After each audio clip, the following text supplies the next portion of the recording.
Welcome to Navigating America's Dictatorship. This is Dr. Ludwig Trams's Trump-era teach-ins, and I'm Michael Ludwig Trams talking about consolidation.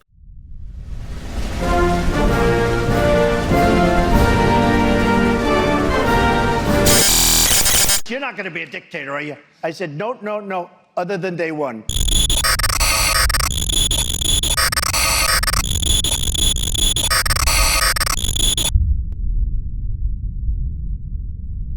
In this series, we've already talked about some of the characteristics of dictatorship, of the left or the right, doesn't matter, historically in the modern world. We've talked about the need, not just the use, but the need for crisis in a dictatorship to give validity to a dictatorship to exist, and the measures that it takes to carry out its program. And I'm going to talk about consolidation. Most recently, in the previous installment, we talked about how different dictatorships have finally reached power. It took a while. For the Nazis, it took over 10 years. There were other groups. I'll just remind you that Donald Trump first ran for president long before 2016, was president from 2017 to 21. So taking power takes time. Vladimir Putin was the head of the Russian government, and then ostensibly not the head. It was Medvedev for a while, and then Putin came back, changed the laws. Recep Erdogan has changed the laws of term limits, things like that. There are South American thugs who have also changed laws to stay longer in power. So with consolidation comes then the final cementing of all these years, or in some cases during revolutions, months of effort that power is finally taken. And I want to use, again, the example I know the best because I spent so many years talking about it, researching these examples and popularizing them. I look at the Third Reich.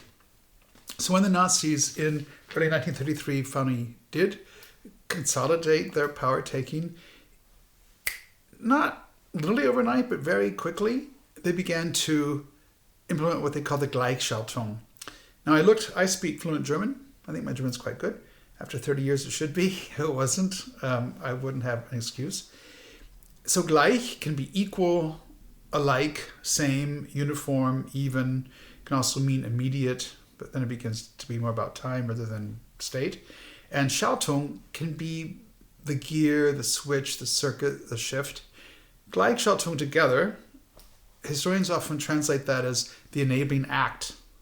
But literally it means the coordination and the consolidation. So once you, as our new dictator, has taken power, you really don't want any opposition. It's in the way, it's irritating, it sucks your energy you need for other things like implementing your project, your goals. So dictatorships can't tolerate critique. Certainly there will always be people privately at dinner parties or in the elevator or in bed with their lovers who talk about why they don't like what's going on in the public sphere. That can become dangerous. In the Third Reich, people making jokes privately or at work were denounced, and some literally landed in concentration camps or were even executed. So there will always be opposition privately in one's own realm. Public opposition is trickier. So there are at least several different components of the consolidation. One is organizations. Right away, the Nazis took every organization that was active in the public realm. Their equivalent of the Boy Scouts, the Pfadfinder, the Trail Finders, the German Red Cross was gleichgeschaltet, was consolidated, was brought into coordination to lockstep with the German regime. Made it difficult during the war then to deal with the German Red Cross because it wasn't a neutral body anymore, but it's all the other Red Crosses had to work with. Even the bird watching groups were usurped by Nazi superstructures. This was similar in the DDR, in the East German regime, but that was, of course, a leftist dictatorship. Same in the Soviet Union. In a dictatorship, civil society has no place. It's an irritant, it's a nuisance, it's in the way. So as much as possible, everything needs to be coordinated. Teaching curricula, which are given at the university level or embodied in local levels and provincial governments or state governments, they all need to be in step. And so it's like a drumbeat, step by step by step. The centralized state has to, in order to survive and in a sense thrive, take everything that could possibly be in its way, any court, any body, any church, or you could extrapolate it to mosque or synagogue or Quaker meeting or anything else, has to step in line. Within the government itself, government bodies have to be brought into line. And the best way to do that is to appoint people to be in charge of these bodies, at least initially, to disassemble them. We know that Betsy DeVos was the head of education in Donald Trump's first administration. She was against public education. In fact, she'd never really been part of it, not as a child and not as an adult, with children of her own, for example. So she actively disbelieved in public education and wanted to dismantle it, and then she had a forum to do that. We know this. I'm filming this in early December 2024. We know that Trump's picked so far for the different secretaries of this and that, the different offices, have almost always been people who don't approve of the work of those respective offices and have called for their dismantling, and in fact that's what they're doing. This is a form of consolidation, of Gleichschaltung, that at least initially you put in people who whose task it is to disassemble those bodies, that eventually the bodies either won't work or they'll be diluted, they won't be effective. It's kind of gagging them or hobbling them. So even government bodies are brought into line. Civic bodies, religious bodies, governmental bodies. But what's also interesting is the Gleichschaltung that happens with people.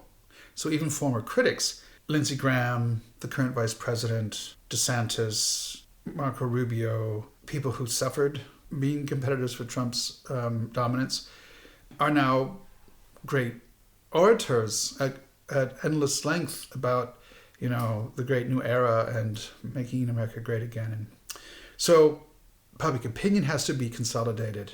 The people in the government, in the regime, even if privately they don't really agree, publicly they do, because otherwise they wouldn't have their job.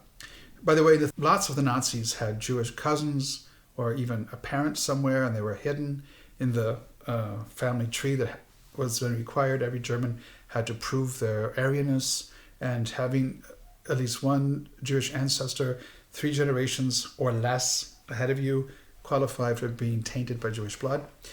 And as documentaries have been made since then, since the war, there were Nazi officials who had Jewish friends. There's an infamous Israeli documentary about the man who was actively persecuting Jews, and then in the 50s went to Israel and visited their Jewish friends. Sick. Blows your mind. So there has to be a consolidation of public opinion, and there has to be a purging of public ranks. In the case of the Third Reich, again, as our best case study, unfortunately, right away the Nazi regime kicked out German professors who were Jews or at least non-Aryans, kicked out lawyers, judges. Eventually, Jewish doctors couldn't practice publicly. Not to mention that communists had no more place in public office as heads of departments or even public surveyors, or the ranks of public officials were purged. Public opinion has to be purged then, what's acceptable publicly. The media has to step in line. This is very interesting, is that in democracies that are overtaken by dictators, you could argue of what existed before Franco in Spain, in a way Mussolini's Italy, Weimar Republic Germany, etc., maybe America today, that the things that editors and reporters, broadcasters, moderators are willing to say are self-censored, not to raise the ire or the opposition of those in power. It's not a good sign, I think, when the man who owns large media is now an unelected appointee in the government, already vetting phone calls with international leaders But when Mark Zuckerberg and his wife last week went to Mar-a-Lago to meet with Donald Trump and Melania, it used to be called sucking up or brown nosing. So what happens when the captains of media, of information, digital information, print media, broadcasting media, what happens when they get in bed with those who have power? They're controlling public opinion. They're controlling what people know. So it's not just opinion, but it's also the public fare, what we chew on every morning over breakfast or commuting somewhere, what we listen to. In the process of consolidation in a dictatorship, there's also a shrinking of the gene pool.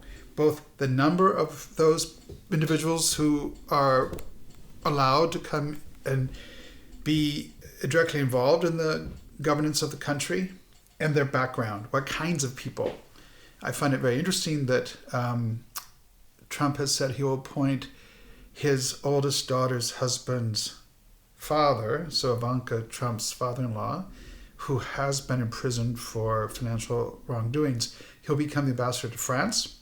And if I am not mistaken, the father of Donald Trump's youngest daughter, her husband, father-in-law, will be the ambassador to Britain or something like this.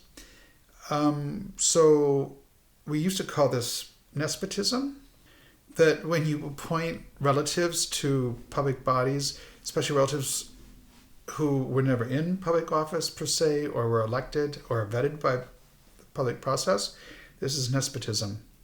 The problem is that when a regime takes full power and only selects those people who are loyal to the regime, you have a lack of no people, you have just yes people. And so even if adults in the room might have a different opinion, they won't dare air it. A, they might lose their jobs.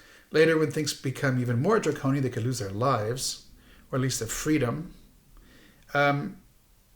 If you want to literally see a good representation of this, watch The Downfall, German or Swiss film, Untergang in German, the last days of Hitler in the bunker in Berlin, that there are people all around in the room who know that up on the ground, the Soviets are getting closer and closer, but there's this disreality going on in the bunker in the basement of the Chancellery in Berlin, and no one's willing to really say it.